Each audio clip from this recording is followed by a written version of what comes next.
Good morning students. I hope you all are doing great. I am Monica Ahlawat. Welcome to my channel Level Up Psychology.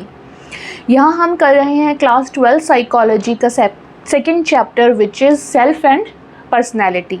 Okay, और यहाँ हमारा topic चल रहा है personality के अंदर type approaches.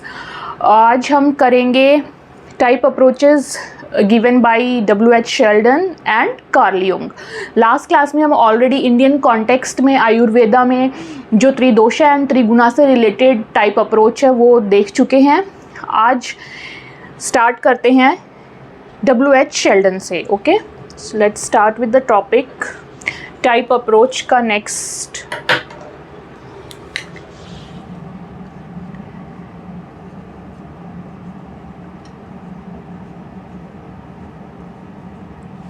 Type approach to personality.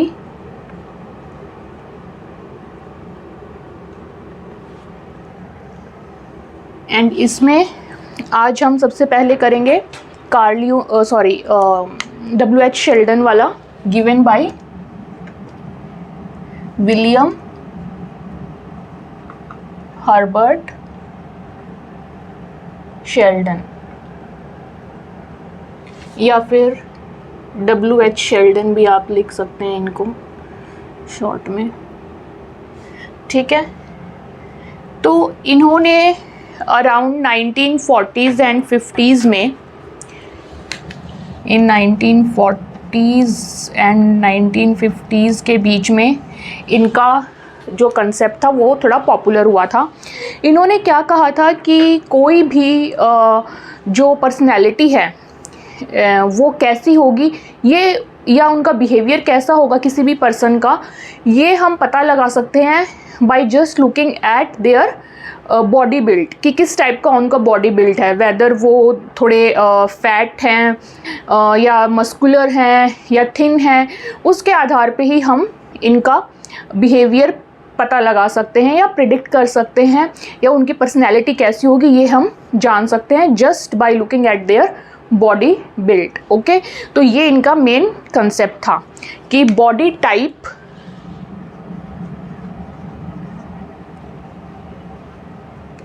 या body type को सोमैटोटाइप भी बोल सकते हैं. सोमैटोटाइप, तो अगर आपसे कोई पूछे सोमैटोटाइप के आधार पे किसने दिया था तो W.H. शेल्डन. बॉडी टाइप के आधार पे किसने दिया था पर्सनैलिटी का कंसेप्ट? W.H. शेल्डन. ठीक है, ये दोनों वर्ड आप याद रखना. इसमें बॉडी टाइप का मतलब ही, या सोमैटोटाइप का मतलब ही क्या है कि बॉडी बिल्ड, कि कैसी उस इंसान की बॉडी है उसके आधार पे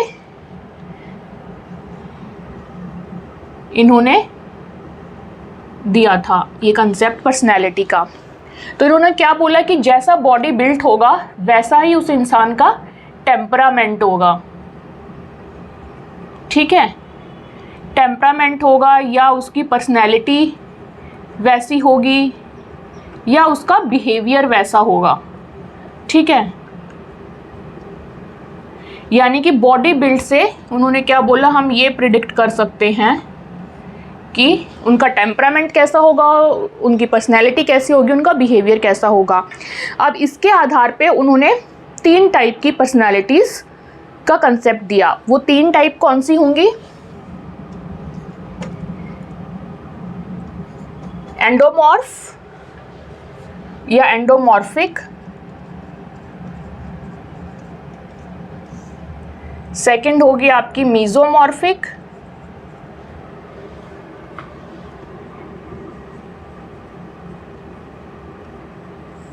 एंड थर्ड होगी एक्टोमॉर्फिक.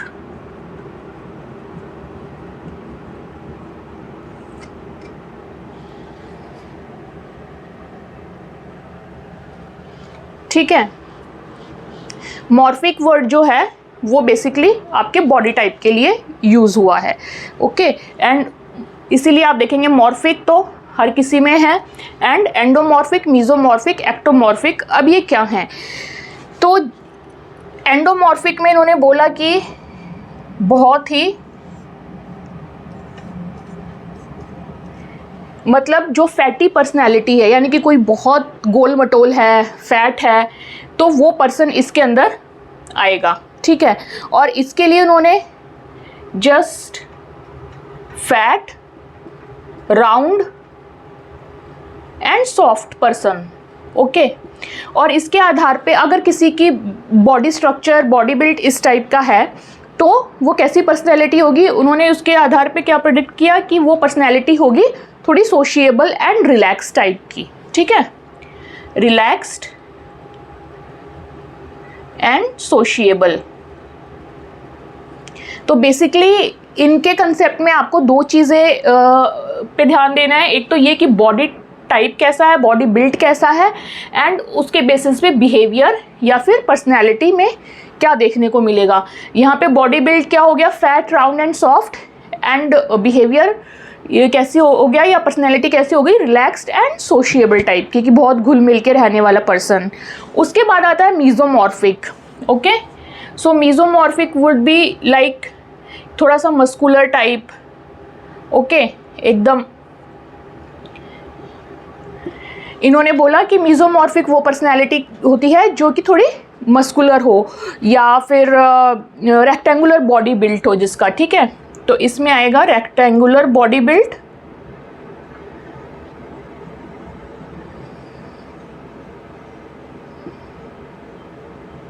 एंड मस्कुलेचर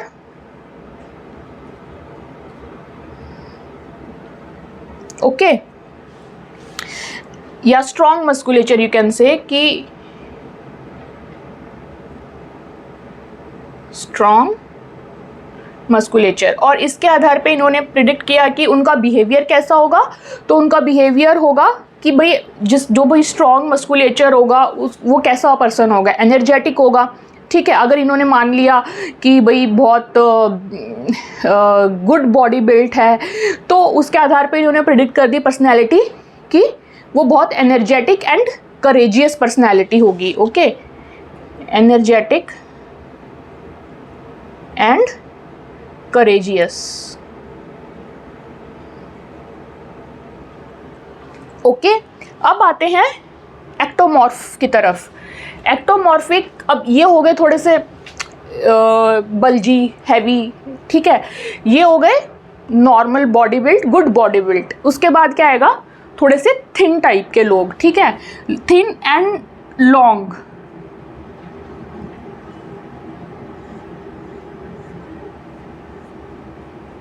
ठीक है। इनके लिए इन्होंने क्या बोला कि ये वाली जो आपको देखने से इनका फिजिक कैसा लगेगा कि they are very thin, long and fragile, thin, long, fragile. Fragile means कि जो देखने से ऐसे लगे कि भाई अभी कुछ लग गया तो टूट जाएगा, चोट लग जाएगी, ठीक है, उसको फ्रेजाइल बोलते हैं। ऐसी बॉडी बिल्ड होगी तो इन्होंने क्या बोला कि पर्सनैलिटी या उसका बिहेवियर किस टाइप का होगा।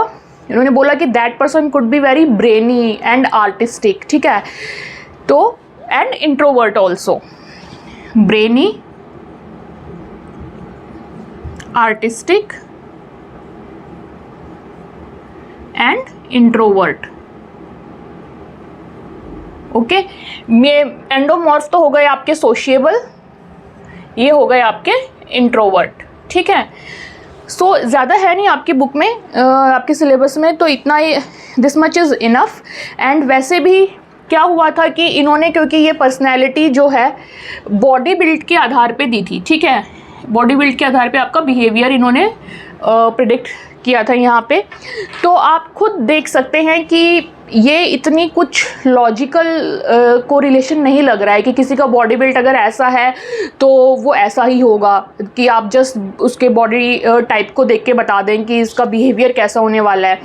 तो ओवर द टाइम ये जो थी थ्योरी ये डिस्क्रेडिट हो गई थी, ठीक है, इसको उन्होंने डिसकंटिन्यू, लोगों ने इनको मानना बंद कर दिया था in the field of psychology.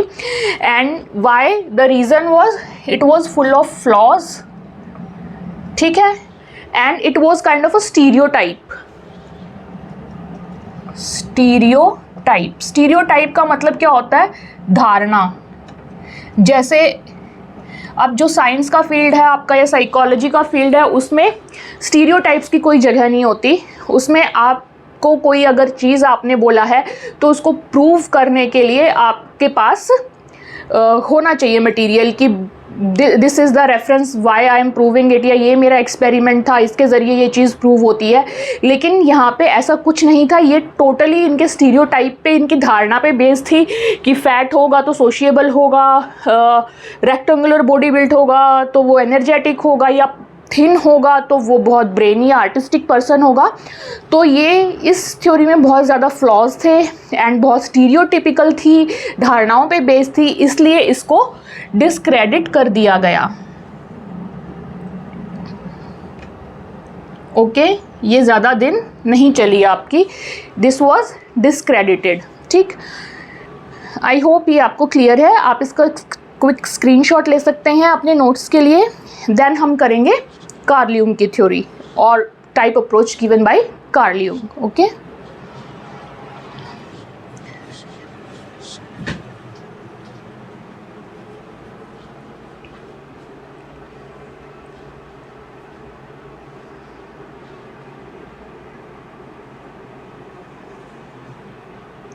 आप चाहें तो इसको अपने नोटबुक में नोट भी कर सकते हैं, या आप स्क्रीनशॉट्स के फॉर्म में अपने नोट्स प्रिपेयर करना चाहते हैं तो आप वो भी ले सकते हैं। These could serve as very quick notes for your revision and all.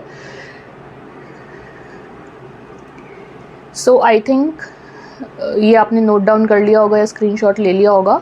Late me remove it.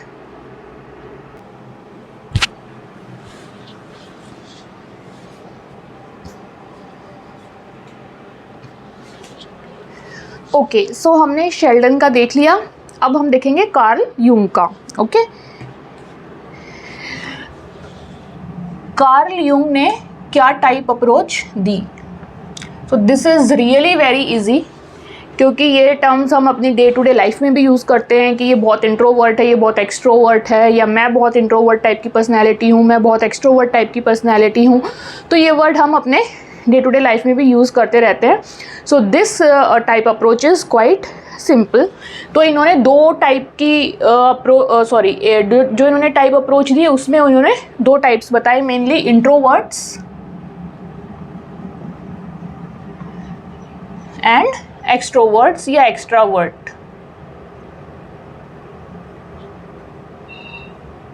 Okay, अब इंट्रोवर्ट कौन से होते हैं लोग? जो कि शाई होते हैं या अकेले में रहना पसंद करते हैं, वो ज़्यादा घुल मिल के रहना पसंद नहीं करते। वहीं जो एक्स्ट्रावर्ट होते हैं वो होते हैं बहुत आउटगोइंग नेचर के, जिनको बहुत सोशलाइज होने का बड़ा शौक रहता है, राइट? तो वो होते हैं एक्स्ट्रावर्ट। इंट्रोवर्ट में हम लिख सकते हैं they are shy people, shy and prefer to be alone. ज़्यादा ग्रुप्स वगैरह में रहना और घुलना मिलना उनको पसंद नहीं होता है। वहीं ये कैसे होते हैं? ये होते हैं सोशिएबल एंड आउटगोइंग पर्सन। ठीक है, अब इसके साथ ही ये लोग जो होते हैं एक्स्ट्रावर्ट्स, वो काम भी अपना जो ऑक्यूपेशन है, जॉब है, वो भी इस टाइप की वो चूज़ करते हैं, या उनका इंटरेस्ट होता है ऐसे कामों में जहाँ पे कि उनको पब्लिक डीलिंग ज़्यादा से ज़्यादा करनी पड़े, ठीक है, या डायरेक्टली लोगों के साथ उनका इंटरेक्शन हो। They enjoy such kind of jobs. ठीक है, तो आप लिख सकते हैं दे चूज़ ऑक्यूपेशंस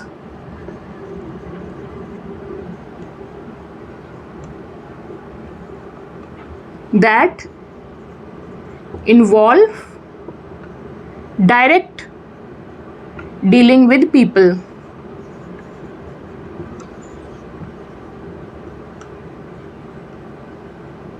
ठीक है, अब बात आती है कि अगर कुछ इमोशनल कॉन्फ्लिक्ट हो या कुछ ऐसा हो कि स्ट्रेस हो रहा है, तो ऐसे टाइम पे ये दोनों पर्सनैलिटी कैसे बिहेव करेंगी? तो इंट्रोवर्ट तो अगेन वो प्रेफर करेंगे कि भाई उस टाइम पे उनको अकेला छोड़ दिया जाए, कोई उनसे बात ना करे, राइट? वहीं एक्सट्रोवर्ट पीपल क्या करेंगे? अगर ये बहुत स्ट्रेस में होंगे, कुछ होंगे, तो they will immediately get up and go for some parties, and वो उस टाइम अपने जो स्ट्रेस को अनवाइंड करेंगे। They will do it through engaging with people, socialising, doing party and all those kind of things. ठीक है। तो आपने इस टाइप के लोग अपने आसपास देखे भी होंगे एंड आप उनमें से एक होगे भी कि या तो एक्सट्रोवर्ट या इंट्रोवर्ट, मिड में भी आते हैं लोग। बट आपने देखा होगा समटाइम्स कुछ लोग ऐसे होते हैं जब वो इमोशनल कॉन्फ्लिक्ट से गुजर रहे होते हैं तो उनको नहीं चाहिए कि कोई उनसे उस टाइम पे बात करे या उनको इवन कंसोल भी करे, ठीक है। सो यहाँ पे क्या आएगा, they withdraw themselves in the face of emotional conflicts. Withdraw themselves in the face of emotional conflicts, ठीक है। जब कोई इमोशनल कॉन्फ्लिक्ट्स होता है तो वो अपने आप को उस पोजीशन से, उस जगह से विड्रॉ कर लेते हैं और वो ज़्यादा उसके बारे में बात करना किसी से पसंद नहीं करते। लेकिन यहाँ पे क्या होता है, when they have any stress, how they react to stress by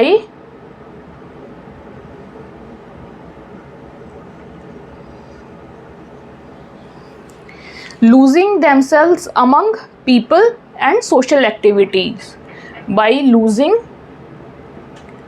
themselves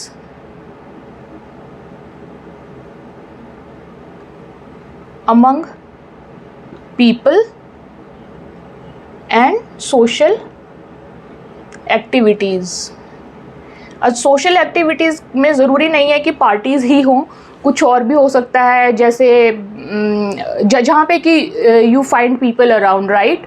it could be going on a trip, it could be doing some social cause के लिए कुछ करना, ठीक है।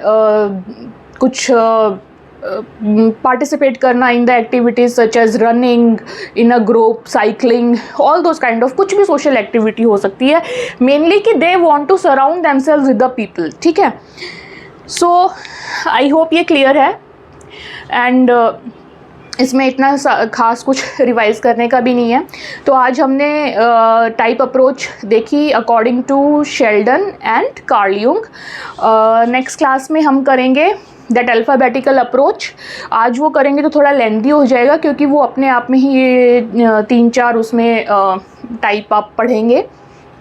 सो अगर आपको ये समझ आया है तो please like the video, share it with your friends and if you are new to the channel please subscribe the channel. और आपके अगर कोई क्वेरीज, डाउट्स कुछ भी है तो you can write down them in the comment section. I see you in the next video. Till then take care, bye bye.